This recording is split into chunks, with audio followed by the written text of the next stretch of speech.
Is there a link between narcissism and nihilism? Probably. I'm sure there's a link between them. I mean, both involve a rejection of reason.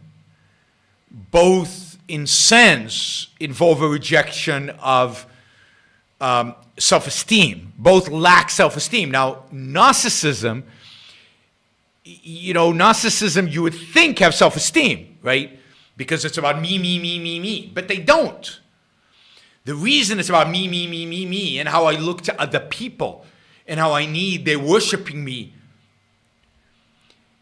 is that I don't have self-esteem.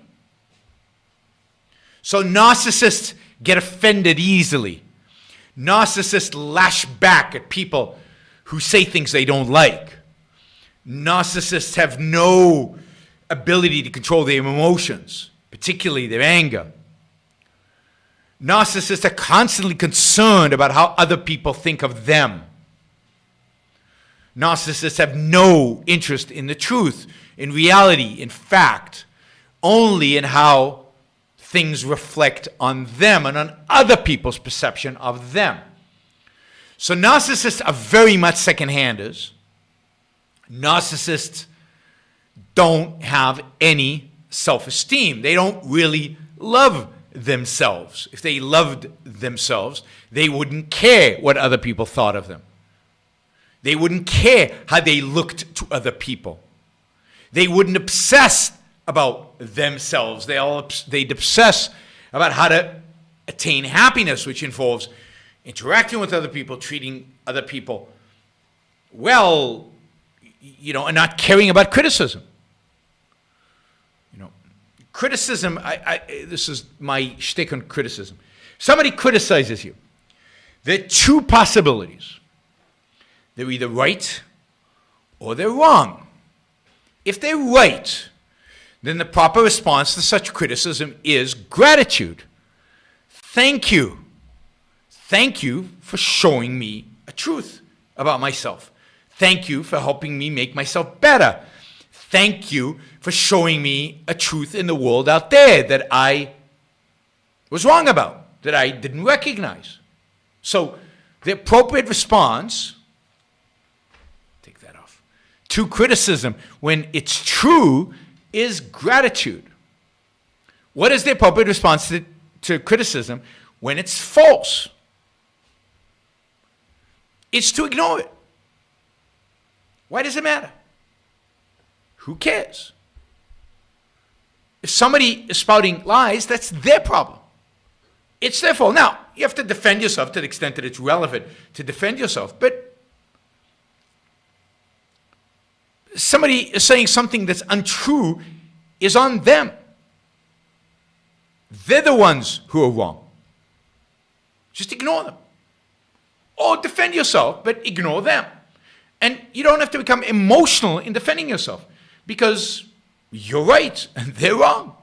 So why get emotional? So narcissists lack self-esteem. They're not focused on truth. They're not focused on reality. And they're not focused on value. Not if value means that which enhances life, that which is necessary for the survival and the thriving and the happiness of a human being, because they're not interested in happiness. They're not focused on happiness. They're not focused on thriving and surviving. They're focused on, do I look good to other people? Which is irrelevant to surviving and thriving and succeeding and being happy. Properly being happy. I mean, you can see this, and I hate to bring politics into this, you can see this in Donald Trump, who is a complete narcissist. I mean, you could see it in the debates. When anybody criticized him, he would go after them. She's ugly. His father was a Cuban spy or whatever. He'd make stuff up. Then he got crazy and he got angry and he got, that's exactly the mentality of somebody with no self-esteem, who is a complete narcissist. He's constantly obsessed by how many people were in their inauguration, how many people like him, how is he doing in the polls, how is other people see him. That's his complete obsession. That's what he's focusing on. That's an example of narcissism. And it's an example of lack of self-esteem. Now, what about a nihilist? A nihilist is somebody who rejects values. rejects happiness, rejects success in this life, indeed rejects life, rejects the possibility, the value of pursuing life. A narcissist wants to destroy. He's motivated by hate. He's motivated by an emotion. He has no self-esteem. He is not about loving himself and caring about himself and wanting to be happy and be successful. He rejects, on principle, the idea of success. And he is completely dependent on other people because he has rejected himself. So, like a narcissist, he's given up on life, his life. He's given up on happiness. And importantly, he's given up on values and the pursuit of values. And that is the key. The key to life. The key to life is the pursuit of values. You should ask me about that in the super chat. You should ask me about values. And both the narcissist and the nihilist have given up on values, are not pursuing values, are not pursuing life, are not pursuing anything positive. And in that sense, they're very similar. And I think most narcissists are somewhat nihilistic, and most nihilists are somewhat narcissistic. They both involve pleasure, the pleasure of destruction, the pleasure of other people liking you, a superficial pleasure, a fleeting pleasure, a pleasure that's life-destroying, a pleasure that is derived from a sick psychology. A pleasure that is derived from a sick psychology. So yeah, they're very similar psychologically. They're very similar in what they reject philosophically. And neither one of them has a philosophy. There's no philosophy of nihilism. There's no philosophy of narcissism. It's the absence of philosophy. It's the absence of ideas. It's the absence of principle. And it's pseudo-philosophy. It's the garbage like the BAP, the Bronze Age pervert spouts out. It's not ideas. It's feelings. It's emotions. Primarily hatred. Primarily hate. So neither one are philosophy per se. And to begin with, I wonder if I can ask you to capsulize. I know this is difficult. Can I ask you to capsulize your philosophy? What is Randism? First of all, I do not call it Randism, and I don't like that name. I call it objectivism. All right. Meaning a philosophy based on objective reality. Now let me explain it as briefly as I can. First, my philosophy is based on the concept that reality exists as an objective absolute. That man's mind, reason, is his means of perceiving it. And that man needs a rational morality. I am primarily the creator of a new code of morality which has so far been believed impossible, namely a morality not based on faith. On faith? Not on faith, not on arbitrary whim, not on emotion, not on arbitrary edict, mystical or social, but on reason. A morality which can be proved by means of logic, which can be demonstrated to be true and necessary. All right. All right. Now, may I define what my morality is? All right. Because this is merely an introduction. My morality is based on man's life as a standard of value. And since man's mind is his basic means of survival, I hold that if man wants to live on earth and to live as a human being, he has to hold reason as an absolute.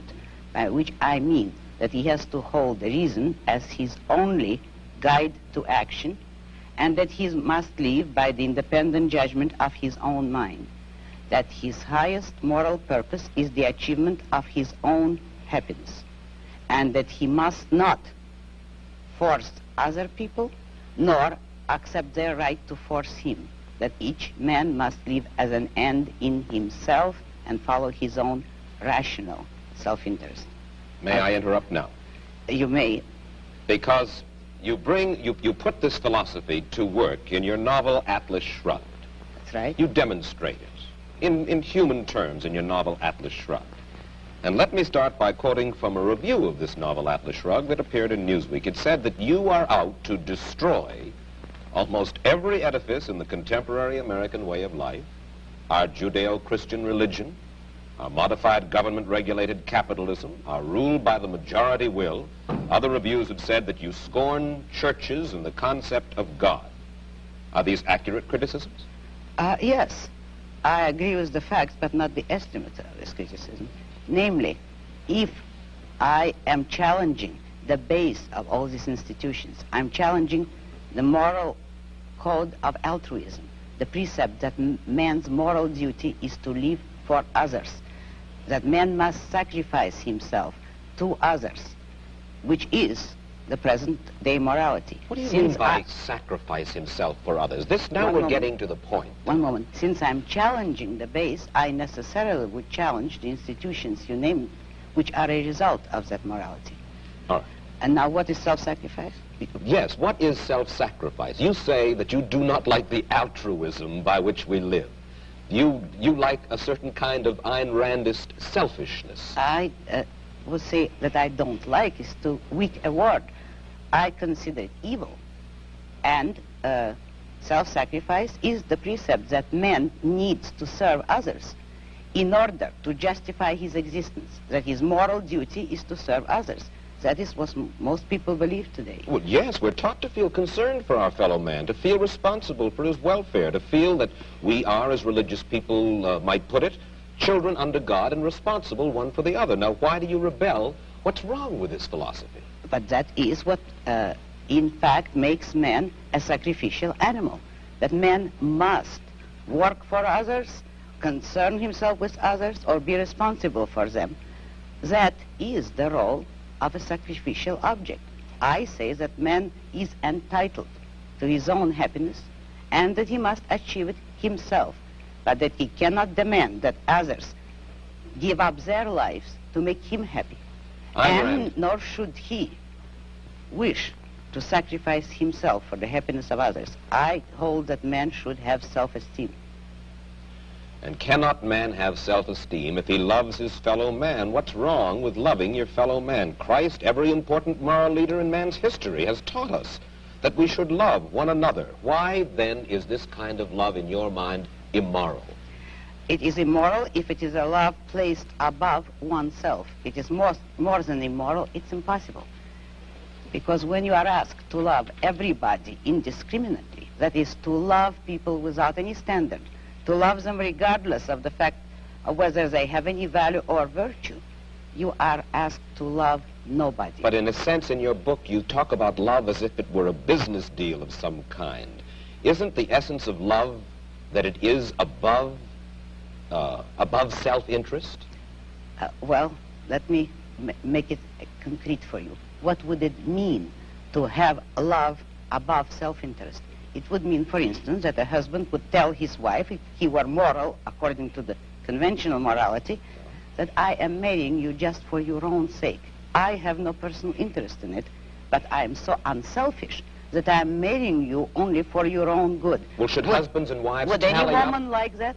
Should husbands and wives tally up at the end of the day and say, well, now, wait a minute. I love her if she's done enough for me today, or she loves me if I have properly performed my functions? No, you misunderstood me. That is not how love should be treated. I agree with you that it should be treated like a business deal, but every business has to have its own terms and its own kind of currency. And in love, the currency is virtue. You love people not for what you do for them or what they do for you.